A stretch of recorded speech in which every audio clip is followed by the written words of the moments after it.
Hey everyone, this is Dr. Drizzle and welcome to this week's On-Demand STEM with our feature of the National Parks.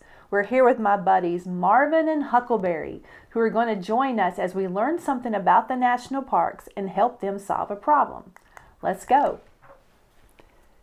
So as we get ready to build in just a little bit, make sure you have 5 random things that you found around the house. They can be recyclable items, whatever you want to choose, plus 1 fastener.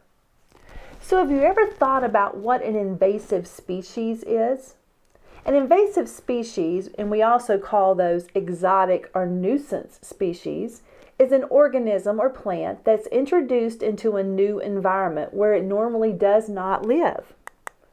We're going to be using the engineer and design process to find a solution to a real problem that we find in our national parks. So this is an example of an invasive species. This is an ivy plant. We also have something called kudzu that was introduced here into the United States and has now just grown wild. We also sometimes have invasions of caterpillars. Now we love what comes at the end of a caterpillar, a butterfly, right?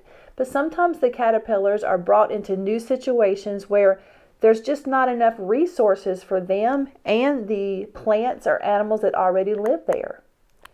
We also have this beautiful, beautiful nuisance species called the crown of thorns starfish. Now, when we talk about invasive species, it doesn't mean that they're bad or they're ugly.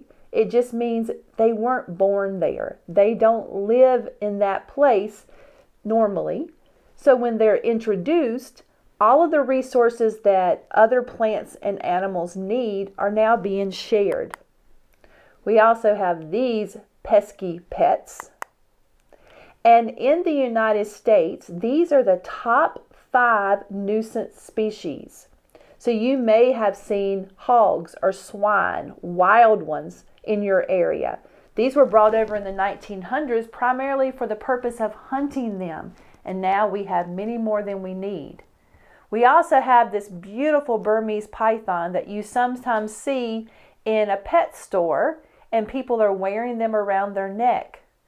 But when they get tired of them, they just let them go into the wild. They become a nuisance then. One of my favorite stories is the bottom middle one. These are starlings, they're birds. So they're introduced in a story, a Shakespearean play. They talk about the starlings. So in the early 1900s, someone brought them over to New York City, Central Park, to release at a wedding. And now we have hundreds of thousands of them.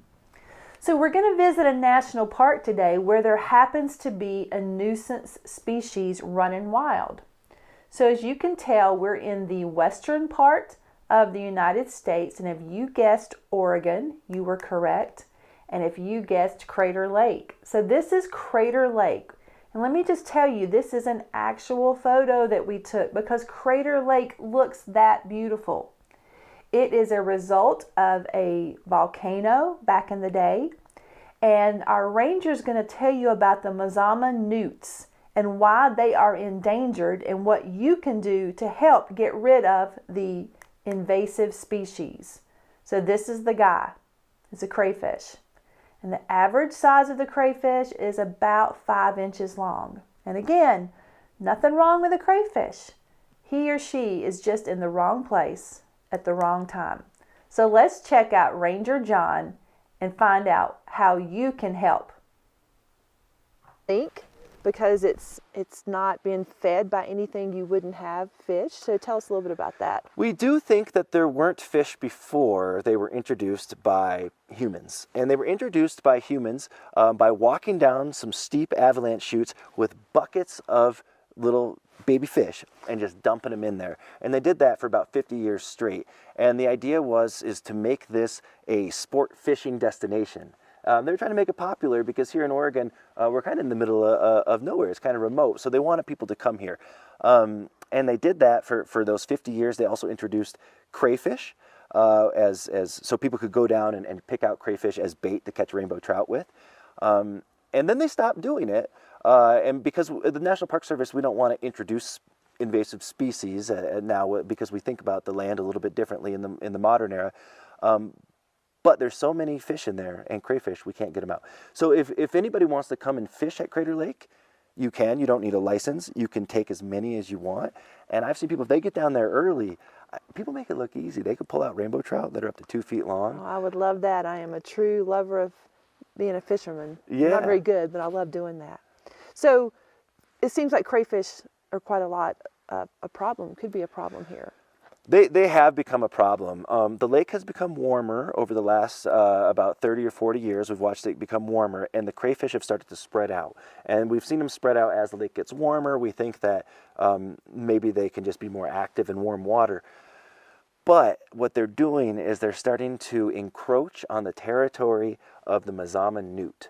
Now, Mazama newts are a slightly different species than a rough-skinned newt. Now, all over up here in the creeks and streams, there's rough-skinned newts. They're poisonous to touch. They have real orange bellies. Well, at some point in the last 7,000 years, some of those newts went down to the water, and they could never make it back up. And so they lost their poison. Their color on their belly has changed a little bit, and they're their own species now. We call them Mazama newt. You can't find them anywhere else in the world.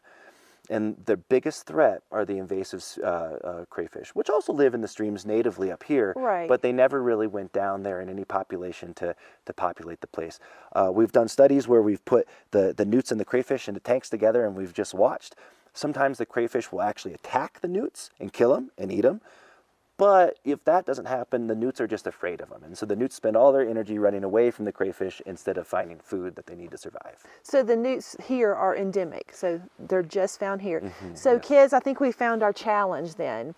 So what we want you to do is to figure out a way to create a trap, humanely, that the rangers could use to capture the crayfish and relocate them someplace else possibly. Now, unfortunately, you're not going to be able to come and be the trap catchers yourself. They wouldn't be able to allow that, but they would love to see your ideas and designs on a box or trap that you could use. So create this, design a prototype, use materials that are safe, materials that are going to be safe for the environment. So we want you to put this on social media. We want you to tag at NPS Education and also hashtag NatParkChallenge. Don't forget to tag me, Dr. Drizzle, at Daisha92. And Ranger John is going to take a look at some of these and check out your ideas and see if one of them would be a possibility for them to use, because again, they don't want to kill the crayfish. They just want to protect the endemic Mosambi? We call it the Mazama newt, named newt. after the mountain that used to be here that we call Mount Mazama. Very nice. So we have our challenge. You've heard me issue it already, but we want you to build that trap. Now again, we're going to be using the engineering design process. I know you've seen this before, but we just want to make sure that we take all the steps in order because we want to make sure we plan well. You're also going to notice that we're tying this to the United Nations Sustainability Goal number 14, Life Below Water. I'd like to sort of whittle this all down into just a couple words. We want you to think, we want you to sketch, and then we want you to build. So let's see what I have brought to the table with me today. I have an empty box, a paper cup, a paper towel roll, a plastic straw, and a bottle that has two pieces, a lid and the bottle. Now these are things that I would normally recycle, but today we're going to repurpose them, and I'm going to try to come up with an idea to help build a humane trap to capture the crayfish safely, and then make it so the rangers can see it and be able to get it out of the water. Now, these are great rangers, but they don't have a lot of time just to sit on the side of the lake and watch things happen. So think about how they'll put it in the water and how they'll bring it out of the water. Another thing to consider is I'm using a box, and a box is not going to work in the water, but that's okay. You're building a prototype. This is just a model. When we send these ideas to the rangers, it's going to be up to them to find the materials that they want to build it with so that they can put it into the water. We are going to ask you to share your ideas on Twitter at Daisha92, and we also want you to tag Crater Lake National Park, so at Crater Lake NPS. I'm going to give you some time to solve your problems, but before we go, I want to just thank you so much for being part of a solution here.